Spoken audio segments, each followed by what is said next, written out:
Hey guys, it's me Raghav Sharma and you are watching Mechanical Insight।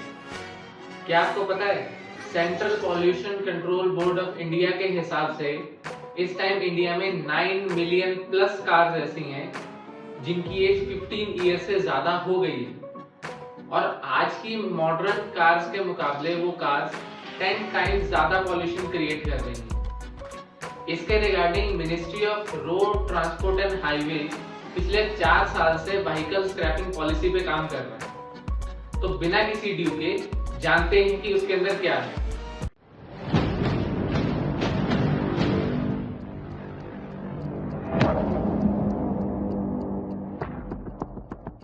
तो सबसे पहले हम जानते हैं कि एक्चुअल में व्हीकल स्क्रैपिंग पॉलिसी है क्या।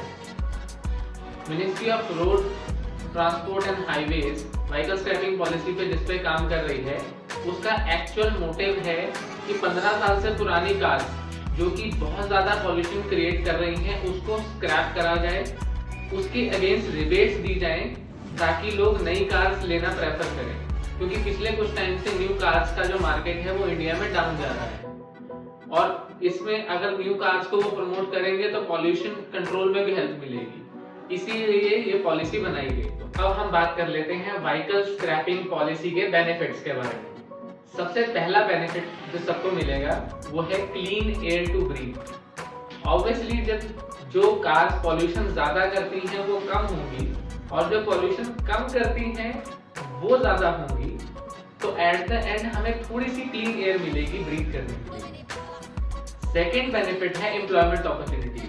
जब नई कार्स की सेल बढ़ेगी तो उनकी प्रोडक्शन के लिए भी लोग चाहिए और पुरानी कार्स के स्क्रैपिंग सेंटर बनेंगे, वहां पे भी काम करने के लिए लोग चाहिए, तो इससे एम्प्लॉयमेंट अपॉर्चुनिटीज भी इंक्रीज होंगी। और थर्ड जो लोगों के लिए सबसे मेन रीजन है वो है इसमें अगर आपकी कोई प्राइवेट व्हीकल है और आप उसको स्क्रैप करके कोई नया व्हीकल लेते हो तो आपको 25% टैक्स रिबेट मिलेगा और अगर आपका कमर्शियल व्हीकल है तो आपको 15% टैक्स रिबेट मिलेगा। इवन की गवर्नमेंट ऑटोमोटिव कंपनीज से भी बात कर रही है कि अगर आपको नई कार्स की परचेज पे 5% तक का डिस्काउंट दिलवाया जाए, इससे बेटर क्या हो सकता है। अब हम बात करते हैं कि आप इंडिया में अपनी कार स्क्रैप कैसे करवा सकते हो। इसके लिए आपको सबसे पहले अपने नियर बाई एक गवर्नमेंट ऑथराइज्ड डीलर ढूंढना पड़ेगा जिससे आप स्क्रैप करवा सकते हो। वो आपकी आरसी और आपकी कार आपसे लेगा।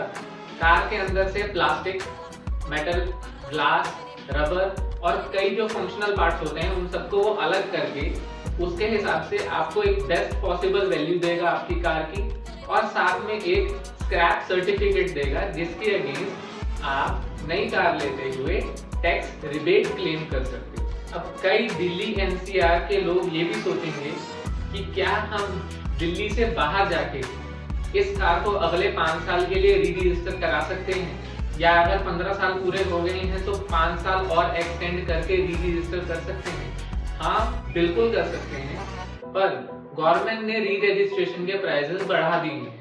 अगर आपकी प्राइवेट व्हीकल है तो जहां पहले 600 रुपीज में आपकी री-रजिस्ट्रेशन हो जाती थी, अब आपको 15,000 रुपए लगेंगे।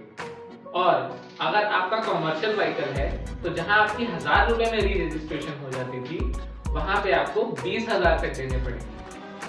आप खुद सोचिए, क्या सिर्फ 5 साल के लिए री-रजिस्ट्रेशन के इतने पैसे देना वर्थ इट है? अगर आपके लिए वर्थ इट है तो री-रजिस्ट्रेशन जरूर कराएं, नहीं तो नई कार पे शिफ्ट करें बेनिफिट्स के साथ। आपको क्या लगता है इस व्हीकल स्क्रैपिंग पॉलिसी के बारे में? प्लीज कमेंट डाउन बिलो और ऐसे और ऑटोमोटिव कंटेंट्स के लिए सब्सक्राइब करें मैकेनिकल इनसाइट।